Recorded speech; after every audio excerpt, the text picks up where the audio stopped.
Okay, we know people pay a lot of money to go to Disney World, thousands upon thousands upon thousands of dollars. And the worst part is, it's really easy to waste your time there and waste your money there. So, time to talk about those time wasters and how much they can really trash your vacation.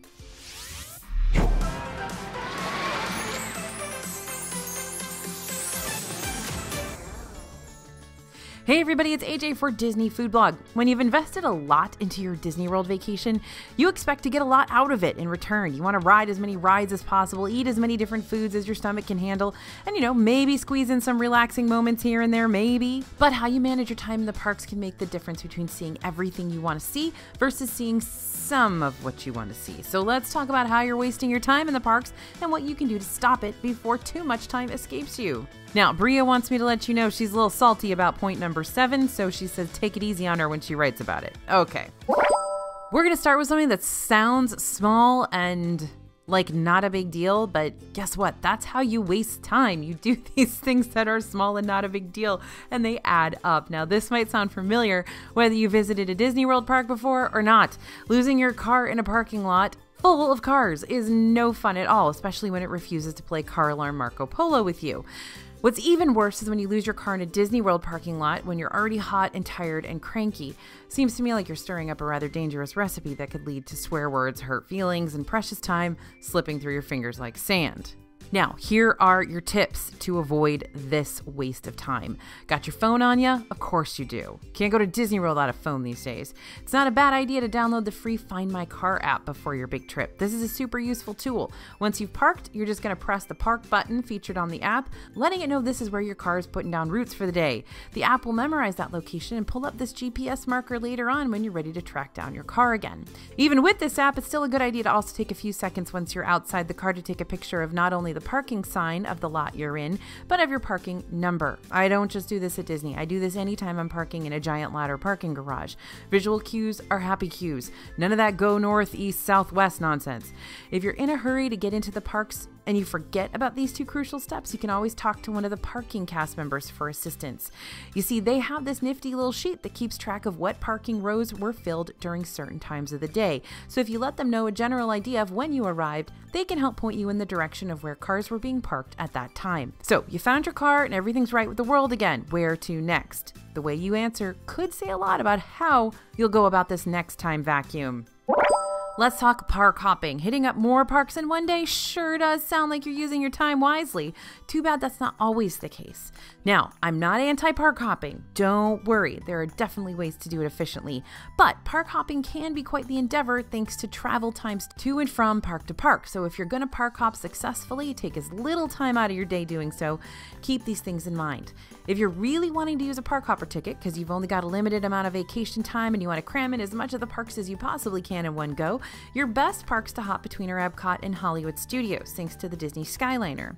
Just keep in mind that you don't just wait in line one time and get on a Skyliner that'll take you right over to the next park. You will have to transfer onto another Skyliner gondola when you reach Caribbean Beach. Since you can't start park hopping until 2 p.m. rolls around, I'd suggest getting in line for the Skyliner 15 to 20 minutes before park hopping starts. That way you can get ahead of the park hopping crowds that'll pick up around 2 p.m. and hopefully have fewer lines to wait in at each Skyliner station. If you're planning on driving from park to park instead of using Disney's complimentary transportation services, keep in mind that it'll take a bit of time to hop over to Magic Kingdom. You not only have to park your car, but you'll also have to take either a monorail or a ferry boat from the Transportation and Ticket Center to just get to the main gates. Trust me, this isn't the end of me talking about the woes of the TTC in this video. It's basically a black hole where time comes to die. Now, if you're driving, it might be better to hit up Magic Kingdom as your first park of the day instead of having to deal with the end of night crowds by making it your last park of the day. And although Disney buses can be a pain to wait for at times, they will take you straight up to the front gate and pick you up there too. So if you'd rather avoid the extra TTC hassle, consider leaving your car back at the Disney Hotel and letting the cast members do the driving for you. Again, these aren't the last time I navigate Magic Kingdom during the most chaotic times of the night advice. That deserves a part 2. But all in all, if you don't want to take a chunk of time out of your Disney day just to travel, then skip the park hopper.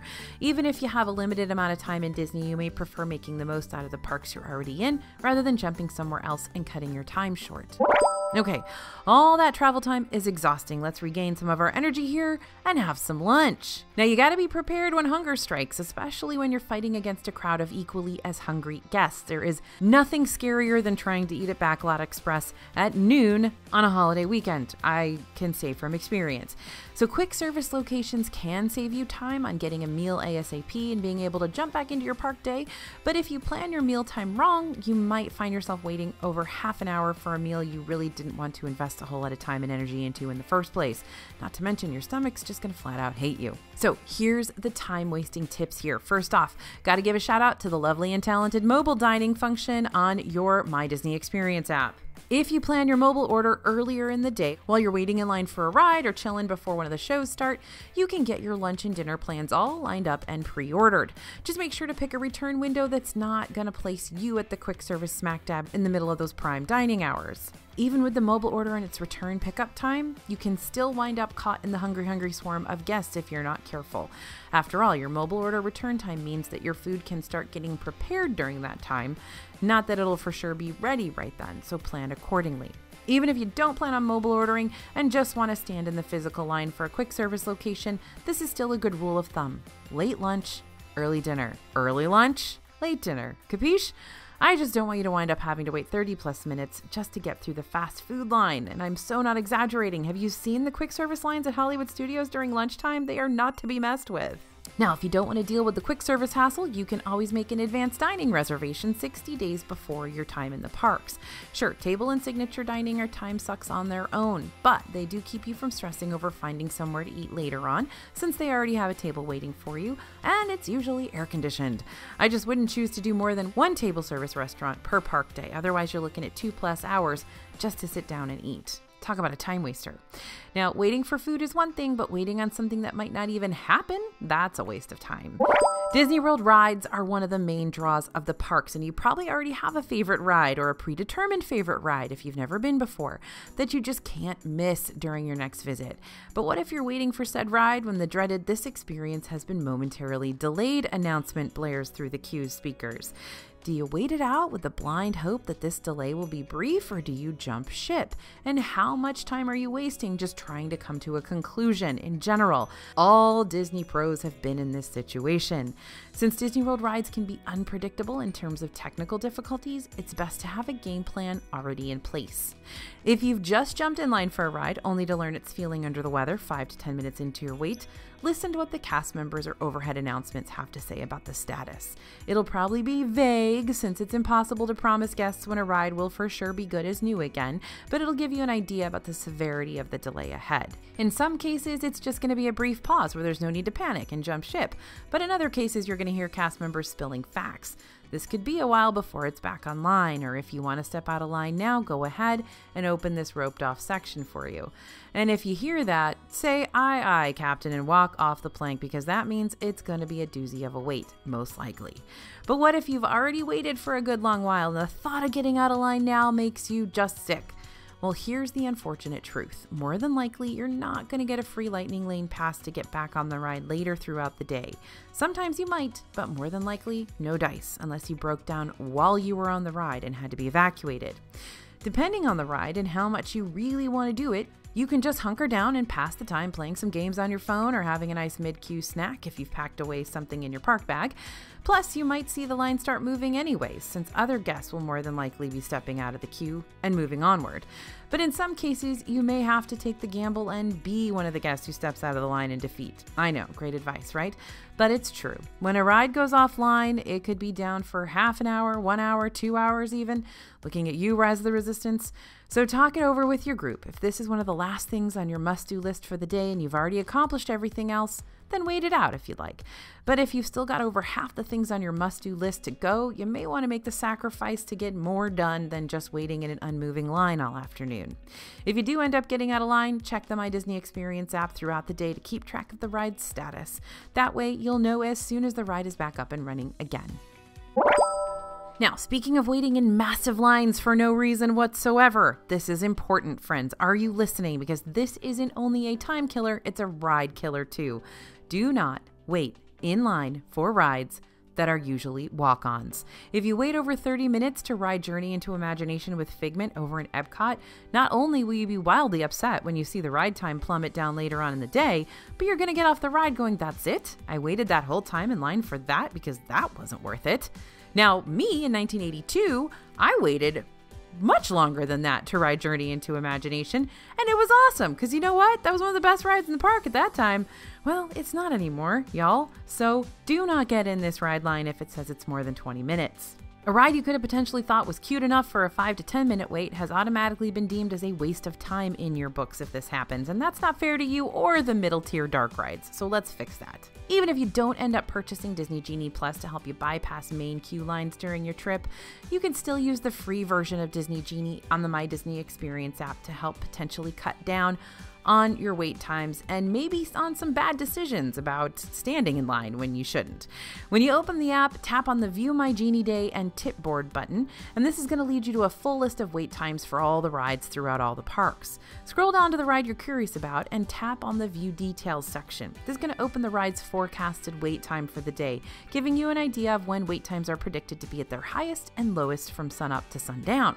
So try getting in line for these rides at their predicted lowest waits. This doesn't mean you're for sure going to be able to walk onto rides when they're at their lowest predicted waits, but you definitely have a better chance of not waiting a ridiculously long amount of time when it's not necessary. Now, if you've never been to the parks before and you're not really sure what constitutes as too long of a wait for certain experiences, the My Disney Experience app is still a good place to study up before you step foot on property. The digital maps of the parks will show you wait times throughout the day, highlighting which rides are usually racking up longer wait times versus which rides usually aren't too much to stress over.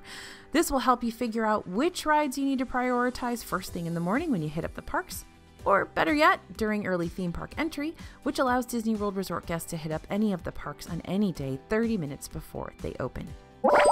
Now I'm about to call some of you out on this next point. Are you ready? Because don't say I didn't warn you. Attention all shoppers, gift shops have the major potential of putting a time-wasting dent in your day. Now, I know you're very angry with me. I understand you need your Disney mugs, as do I. But I mean, think about it. You're walking down Main Street USA in the Magic Kingdom. Turn to your left and whammo, there's the Emporium. There's air conditioning in there. Then there's Uptown Jewelers and the Crystal Arts Shop, the Main Street Cinema and Gallery Confectionery. Lots to browse, lots to buy, lots of time to kill. For some, gift shops might be part of the whole theme park experience, but for others who have to tag along with group members who are attracted to the shops like moths to a flame, you might wind up feeling like you've wasted your day. So let's talk about the tips on this one. You know those Main Street USA gift shops I listed off? Yeah, those will stay open for an hour after the park closes. And if you're a deluxe resort guest using extended evening hours, the shops are going to stay open even longer for you to get some late night shopping done. But that's not just a Main Street USA thing. All 4 parks keep their flagship gift shops open so all guests can make any last minute purchases before heading out. So if you want to focus on rides and shows during the day, plan on checking these shops out after the parks close. Plus, you'll be able to stay in the parks even longer this way and avoid the mass exodus of guests. That's awesome. It's also not a bad idea to check out some of the gift shops that won't stay open as long during those midday Orlando rainstorms. That way you can shop and take shelter all in one. And don't worry, we're going to talk about that rain a little later too. Just keep in mind that Epcot's festival kiosks will hunker down and wait out the rain, so you'll still have to hit those up when the sunshine returns. If you got super shoppers in the group, you might want to plan a whole break day dedicated to a Disney Springs visit. The Disney Springs shopping district has over 100 different stores you can hit up, ranging from Disney specific to designer wear to cigars or even those little kiosks that only sell things for left-handed people. But if you want to save time and money, you can check out the Shop Disney website before or after your trip, where they have a large range of Disney World specific merchandise, including festival items. But the best part, the website often has sales and savings posted throughout the year, meaning you can get a souvenir for less than you would have buying it directly from the park. Going with your group to Disney World is all fun and games until someone's idea of fun doesn't quite mesh with your idea of fun. And I'm not just talking about copious amounts of gift shops. Admit it, you've got someone in your group who can't function until they've got their first cup of coffee. Don't be afraid to confess if that person is you. That's why Bree is sensitive to this point after all. But imagine how much precious park time you're squandering when you choose to get in line for Starbucks or even Joffrey's before you hit up any of the ride queues. And that can be particularly frustrating for a group who all go up for rope drop only to have to wait on someone to get their morning coffee before everyone gets in line for the first ride of the day. And believe me, that Starbucks line is longer than the line for Peter Pan most of the day. So here are the tips to get out of this one. You can get your coffee fixed before rope drop and keep your family from hating you. First off, if you're staying at any of the Disney World hotels, you're going to have a coffee maker right in your room with Joffrey's coffee packets at your disposal. The creamer and sugar options are kind of limited, so if you want to bring your own backup supply or purchase more at a big box store, that's totally something you can do beforehand to stock up. You know your needs, I don't. Now you know what else you can stock up on beforehand? Just coffee, period. Like bottled iced coffees you can get in a 4-pack for around $7 and stock away in your hotel room's mini fridge. This not only will save you time, but also save you from having to spend the same amount of money on one singular coffee. So let's be real here. Some of us just have to have another coffee fix at some point during the day, and that's totally understandable. Just keep in mind that Starbucks and Joffrey's locations in the parks don't have mobile orders, so you're going to have to wait in line for those. Joffrey's coffee lines usually chill out by mid-afternoon, especially at locations like Joffrey's Revive in Magic Kingdom's Tomorrowland, the Joffrey's kiosk at the American Adventure Pavilion in Epcot, the one at the exit of Twilight Zone Tower of Terror in Disney's Hollywood Studios, and the Royal Anandapur Tea Company in the Asia section of Disney's Animal Kingdom. Despite specializing in tea, they too sell Joffrey's coffee. You can also feed two birds with one scone by ordering Joffrey's coffee during lunch at quick and table services, since many of the Disney World restaurants will have a limited selection of coffee options to choose from on their menus as well. Now, getting someone to pregame on the caffeine before getting in line for rides is a little easier to control than, say, other external forces that threaten to unravel all our brilliant plans. For example, be afraid of that dark cloud. Be very afraid. This is something you and your group will have to brace yourselves for. Those sketchy dark clouds looming out in the distance. They're not just for show, and they're more than likely heading your way. I'm well aware that saying something like avoid rain and lightning is dumb advice. Florida's very proud of their afternoon rainstorms, and I don't think they're planning on shaking them anytime soon. But how you handle the parks while it's storming can be a major factor in how much you can get done in a day, especially when it comes to rides.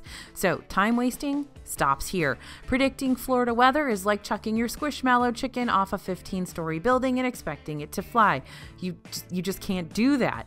But the closest you can get to predicting Orlando's weather patterns is downloading an AccuWeather app and keeping a close eye on the radar when those clouds start looking a bit too ominous. If there's a storm about to breeze on past you, or if it's predicted to show up in the next 30 minutes, don't get in line for an outdoor ride. Rides like Test Track in Epcot, Slinky Dog Dash in Hollywood Studios, Expedition Everest in Animal Kingdom, Splash Mountain in Magic, those are going to go offline while a storm is in the area. So even if an outdoor ride is still open for the time being, don't think you can hop in line for it and ride before the storm starts brewing, because more than likely what's going to happen is that ride's going to close for inclement weather while you're still in the queue. But that doesn't mean you can't ride anything. All of Disney World's indoor dark rides will still be up and running during those dreary rainy times. Even if you're in a roller coaster mood, the parks have a selection of indoor coasters that won't close for lightning, like Rock and Roller Coaster in Hollywood Studios, Space Mountain in Magic Kingdom, and Guardians of the Galaxy Cosmic Rewind in Epcot. Not to mention, you can wait out a good chunk of the rainstorm just chilling inside the queue, which makes those waits seem a little more tolerable, maybe? At least you're staying dry. And like I mentioned before, rainstorms are a good time to do a little shopping. This passes the time and appeases the shopaholics in your group. This also isn't a bad time to stop for a midday meal or snack. If you check AccuWeather at the beginning of the day, you can plan your dining times for when the weather's going to start rolling your way. That way, you've got your mobile order all in place to pick up and munch on inside a quick service restaurant when the rain starts coming down. Also, be aware that storms don't just put a damper on outdoor rides. Storms will also impact select Disney World transportation services like Skyliners or ferry boats. So if you're relying on them to get back to your car or hotel and the storm's like, nah, not today, you're going to need to make alternative plans. Good thing Disney's buses won't leave you stranded, right? But rides, quick services, and transportation aren't the only things you've got to wait patiently for in the parks. There's another big one we've got to talk about. Who knew Disney World fireworks could make you feel a dangerous amount of stress, anxiety, and FOMO? For some folks, you've got to watch the nighttime spectaculars in the parks, otherwise you haven't really had the authentic Disney experience, and that's understandable, they're epic. But even if you're nervous about finding the best spot for the best view so you can experience all the feels and cry all the tears during the grand finales, you don't need to waste valuable park time standing idly around Main Street just to make sure you've got the perfect view, because wow, think of how much more you could have gotten done with all that extra time. So what's a good time to start staking out a spot for the fireworks? Well, for Magic Kingdom's Enchantment, I'd say probably 30 minutes tops, but like get yourself a snack beforehand so you got something to do to pass that time. Snacking to pass the time is like my favorite hobby. And for Harmonious and Epcot, honestly, I've been able to find a pretty decent spot 10 to 15 minutes before the show starts, since the nighttime spectacular takes place in the middle of World Showcase Lagoon, and you got a ton of options around World Showcase to find a good viewing area. But I'd still stick with the 30-minute rule of thumb for Harmonious too, particularly when it comes to those busier park days like we're seeing lately.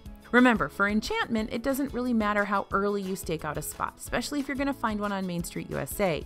You're still going to have guests standing in your personal bubble or standing in front of you. The guy in front of you is going to put his kid on his shoulders, even down to the very last minute before the show starts. The only way to really guarantee a pristine show viewing is by making reservations for one of the Magic Kingdom dessert parties, which you can learn more about on the Disney World website or over on Disney Food Blog. We got reviews of all of them. That being said, if you don't care about seeing the show projections as much as you want to see the fireworks shoot off over the castle, then there are lots of other places behind the park you can hit up that will be way less people-y, like behind the castle, for instance, or near the tangled restrooms in Fantasyland. You might even be able to catch them as you plummet down the log flume of Splash Mountain, if you can time it right. Even after the last firework has cracked and the cheers of the crowd have died, you can still end up wasting time in the parks just trying to escape, though. No, seriously, dude, where is my car? Would you believe me if I told you I actually might have a solution for Magic Kingdom's end-of-the-night crowds? I sense the fear in you. I know you're already thinking about how you're going to navigate the masses after Disney Enchantment wraps up for the night. The buses will be packed, the ferries will be packed, monorails packed, and sure, I can tell you to just hang tight for a little after the parks are closed. Stroll around Main Street USA. Go shopping. I know some of you listened to that tidbit of info and went, AJ, really? I'm going to be exhausted. The sooner I can get off my feet, the better. And I feel you. I know you are just D-O-N-E done. How can I just skip the lines for those transportation services at Magic Kingdom and get the heck out of Dodge? Well, friends, let me introduce you to the Minivan service. Minivans are part of the Lyft-operated rideshare service and provide direct private transportation around Disney World property. They've also got white polka dots because everything is better with white polka dots. Now, minivans tend to be a pricier option for getting around the parks than, say, free transportation or even just a standard rideshare service, honestly. But minivans can drop you off and pick you up at a designated section in Magic Kingdom's bus stop area. Other rideshare services still have to get you at the Transportation and Ticket Center. That is a big tip. Let that sink in. So if you want to save your feet and prevent having to wait in forever long lines just to get on a bus or get over to the TTC, the extra investment might be worth it for you. Just check out the minivan option on the Lyft app to learn more about the cost and details of the service. Now, heads up, you're not going to be the only person trying to get a minivan right after Enchantment. So if that's your game plan, I would say order that minivan right before the fireworks start, and then get out of Dodge as quickly as you can and get over and grab your minivan. Now, would you look at the time? No, really, look at the time. You saved a ton of time, so good for you. Now get out there and pack in all the things you want to do during your next Disney World vacation. You are prepared, my friends. Thanks for listening and thanks for watching. Don't forget to let us know in the comments what your tips are for not wasting time in Disney World. We love to hear your advice too. As always, this is AJ for Disney Food Blog, and we'll see you real soon.